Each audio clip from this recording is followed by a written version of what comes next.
বাজারে এগুলো আর লাল মোম খাওয়া ছাড়া বাদ যাম নাকি? তো হলো গেছে আমি নাজুল্লাহ নেরা কিরম আছেন, আশা করি সবাই ভালো আছেন। তো আজকে আমি যাচ্ছি সিঙ্গারি বাজার, কারণ রাজ্য লোক সিঙ্গারি বাজার।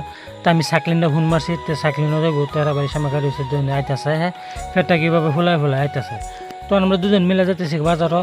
তো আমি কোনো কাম নাই, তাই ভাবলাম বাজার ডলবো ঘুরে গিয়া, তখন আমরা দুজন মিলে যাইতেছি। তখন আমি বাজারে আয়ে পড়ছি, তখন আমি বাজারের ভিতরে ঢুকবো। তো এটা হলো সবজি মল, দেখুন কত সুন্দর সুন্দর সবজি উঠছে।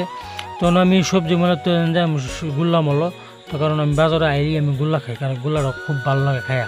তো আর গুল্লা আর লাল মোম খাওয়া ছাড়া বাদ যাম নাকি? তো আমি চাকরি নগরতেছে, তো যাও ফিল্ডে দিকে গিয়ে কোনো খেলাও নাকি? তো আজ একদম কোনো খেলাও না, কারণ আমি বাজারে দিলে আমি খেলা হতো, আজকে কোনো খেলাধুলা নাই। তখন আমরা দুজন মিলে বইয়ের সময় বই লইলাম, বই থেকে আলাপ টালাপ করলাম, কারণ ফটো ছোটো মারলাম। তো এনে বই থেকে খুব ভালো লাগছে। তো এনে বেশি দেরি করতাম না, আমাকে ওখানে এনে বেশি দেরি করলাম না, কারণ এন থেকে দোকান করলাম। যদি ভিডিওটি ভালো লাগে লাইক কমেন্ট শেয়ার করবেন। আজকের জন্য এই মুহূর্তে নেক্সট ভিডিও দেখাবে, বাই বাই।